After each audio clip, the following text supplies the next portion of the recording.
Why are we so obsessed with finding the right path? जय श्री कृष्ण, मैं हूँ सपना व्यास। कभी नोटिस किया है हम डिसीजन लेने से ज़्यादा ये जानने में ऑब्सेस्ड रहते हैं कि हमने सही डिसीजन लिया है या नहीं।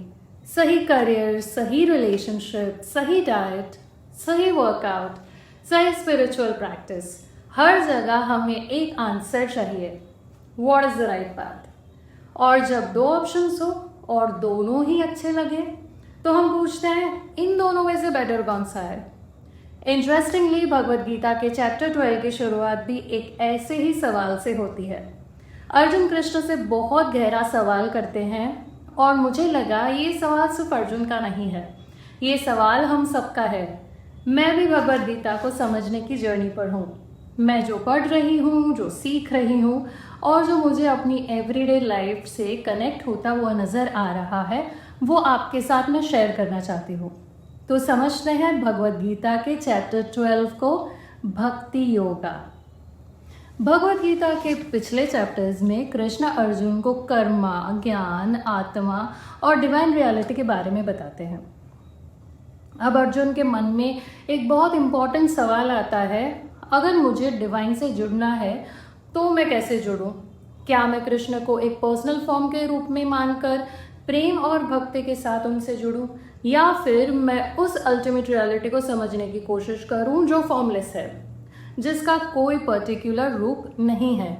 और अर्जुन कृष्ण से जानना चाहते हैं इन दोनों में से कौन सा मार्ग डिवाइन से जुड़ने के लिए बेहतर है। और इसी सवाल के साथ चैप्टर 12 की शुरुआत होती है। सबसे पहले श्लोक सुनते हैं। ओम श्री परमात्मने नमः।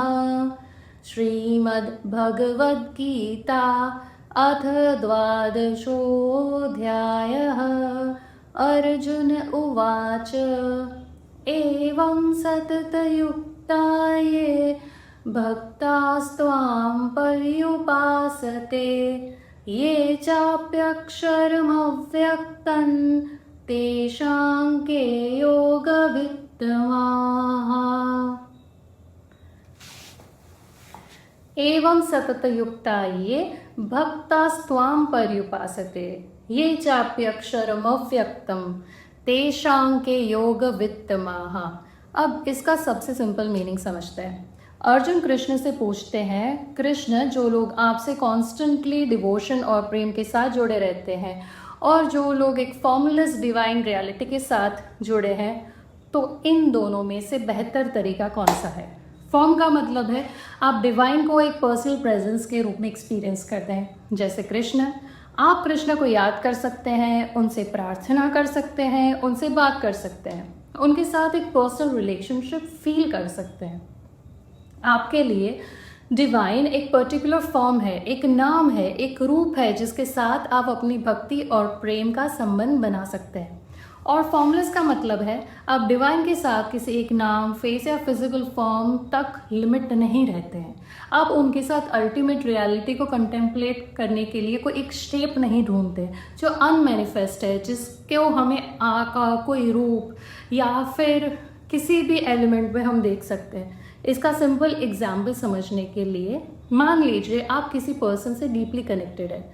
आप उनका फेस याद कर सकते हैं, उनका नाम लेके कोई इमोशन फील कर सकते हैं, आप उनसे बात कर सकते हैं, उनके साथ एक पर्सनल रिलेशनशिप फील कर सकते हैं। ये एक स्पेसिफिक पर्सन के साथ आपका कनेक्शन हुआ।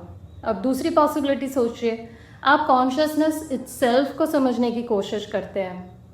हमारे अंदर जो अवेयरनेस है वो क्या है? क्या वो सिर्फ हमारे बॉडी और माइंड तक लिमिटेड है, या उसका कोई डीपर रियलिटी है, कोई डीपर मीनिंग है? यहाँ किसी एक पर्टिकुलर पर्सन या फॉर्म पर फोकस नहीं कर रहे हैं। आप एक ऐसी रियलिटी को समझने की कोशिश कर रहे हैं जो किसी एक नाम, शेप या रूप के बियॉन्ड है। अब श्लोक के कुछ इम्पॉर्टेंट वर्ड्स को समझते हैं। इसमें एक वर्ड है जो मुझे पर्सनली बहुत इंटरेस्टिंग लगता है, सतत युक्ता। सतत यानी कॉन्स्टेंटली एंड युक्ता यानी कनेक्टेड, मीनिंग कॉन्स्टेंटली कनेक्टेड। और यही वर्ड एक बहुत बड़ा सवाल हमारे सामने रखता है, हम एक्चुअली किस चीज़ से कॉन्स्टेंटली कनेक्टेड है? आप भी सोचिए, हमारे माइंड में दिन भर किस चीज़ के साथ जुड़ा हुआ है, ये किस चीज़ के अराउंड घूमता रहता है। किसी को सक्सेस की टेंशन है, किसी को मनी की टेंशन है, किसी को रिलेशनशिप की टेंशन है, किसी को अपने अपीयरेंस की टेंशन है, किसी को दूसरों के अप्रूवल की टेंशन है, किसी को फ्यूचर की एंजाइटी है, किसी को पास्ट का रिग्रेट है। और कभी कभी हम फिजिकली एक जगह होते हैं लेकिन मेंटली हम पूरी तरह से कहीं और ही कनेक्टेड हैं। तो ये श्लोक हमें अपने आप को ऑब्जर्व करने का एक बहुत खूबसूरत मौका देता है। मैं किस चीज़ से कॉन्स्टेंटली कनेक्टेड हूँ, और यहीं से अर्जुन का सवाल हमारी मॉडर्न लाइफ से भी कनेक्ट होता है। अर्जुन कृष्ण से पूछते हैं इन दोनों में से बेटर क्या है, और हम भी तो यही बार बार करते हैं, कौन सा करियर बेटर है, कौन सी रिलेशनशिप बेटर है, कौन सा वर्कआउट बेटर है, कौन सी डाइट बेटर है, कौन सा मेडिटेशन बेटर है, कौन सा स्पिरिचुअल पाथ बेटर है। हम हर जगह एक परफेक्ट आंसर ढूंढने में लगे पड़े हैं, और कभी कभी हम लाइफ को जीने से ज़्यादा लाइफ को फिगर आउट करने में ही उलझ जाते हैं। हमें लगता है कि कहीं ना कहीं एक परफेक्ट पाथ है ज़रूर, और अगर हमें वो पाथ मिल जाता है या चूज़ नहीं किया तो शायद हमने अपनी लाइफ गलत तरीके से जी ली। लेकिन अर्जुन का सवाल हमें और एक इंटरेस्टिंग चीज़ याद दिलाता है। कभी कभी हम आंसर नहीं, सर्टेनिटी ढूंढते हैं। हमें कोई बस इतना कह दे, ये राइट है, ये गलत है, ये फॉलो कर, ये मत कर, तो हम कंफर्टेबल फील करते हैं। लेकिन स्पिरिचुअल ग्रोथ शायद सिर्फ एक परफेक्ट आंसर ढूंढने का नाम नहीं है। शायद उसका एक हिस्सा ये भी है कि हम अपने माइंड को इतना समझें कि हमें हर वक्त किसी और की या किसी और के जवाब की ज़रूरत ना पड़े। और यहाँ से एक इम्पॉर्टेंट बात अर्जुन के सवाल में भी है, छुपी हुई है। कृष्ण का आंसर अभी आना बाकी है। तो चैप्टर 12 के अगले श्लोक में कृष्ण इस सवाल का क्या जवाब देते हैं? क्या फॉर्म बेटर है या फॉर्मलेसनेस बेटर है? बट आज सिर्फ अर्जुन के सवाल को समझते हैं और अपनी लाइफ के सामने रखते हैं, कृष्णा के उत्तर देते हैं, तो हम तब डिसाइड करेंगे कि क्या बेटर है, फॉर्म या फॉर्मलेस। सो आज I call this 24 hour connection audit. आपको सिर्फ एक सिंपल चीज़ करनी है, मुझे सिर्फ 30 सेकेंड चाहिए आपके। मॉर्निंग, इवनिंग और बिफोर गोइंग टू बेड, इन 3 टाइम में सिर्फ ये सोचिए मैं किस चीज़ से कनेक्टेड हूँ। क्या वो फियर है, कंपैरिजन है, पैसे हैं, अप्रूवल है, अचीवमेंट है, रिलेशनशिप है, या कोई प्रॉब्लम, पास्ट का कुछ है, फ्यूचर की कोई टेंशन है, या कुछ ऐसा जो आपको जेन्युइनली ग्राउंडेड रखता है। What are you connected with? So I want to leave you with this question. आपको कुछ चेंज नहीं करना है, आपको कुछ जज नहीं करना है, बस सिर्फ नोटिस करना है। Because awareness comes before any transformation. If you are aware, then only you can change. So again, I'm repeating my question.